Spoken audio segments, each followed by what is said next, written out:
Un trabajo muy minucioso. Está hecho para conseguir ese color dados en plancha. Hay hechas tres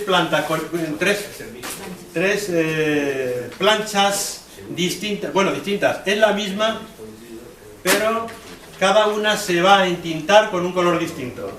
Entonces, el dibujo es el mismo. De hecho, cuando he hecho el dibujo he tenido que triplicar el dibujo sobre las tres planchas de linóleo y luego trabajarlo con la gubia, pero en cada uno he ido sacando unos distintos. He ido haciendo las incisiones en sitios distintos según quería que esto absorbiera la tinta roja, la tinta verde o la tinta negra, que es la que da al final. Total, que una vez hecho esto, entinto con una de las tintas, entinto con tinta verde, ya está aquí. Pongo el papel, debería de poner en el cuadro, pero como está bien marcado no lo puedo coger. Pongo el papel encima, pasa por debajo del tórculo.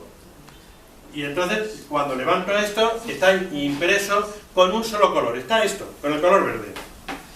Con muchísimo cuidado y muchísima minuciosidad, esto no se puede mover. De hecho, lo atrapo, lo pillo aquí de alguna forma para que el papel no se mueva, porque si esto se mueve 2 milímetros, el dibujo saldría, no sé si habéis visto alguna vez sellos o cosas de estampaciones, donde aparece que se montan los colores unos de otros y queda fatal.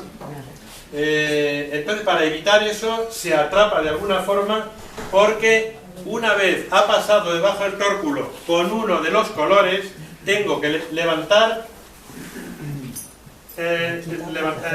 Esto ha pasado ya al otro lado del tórculo.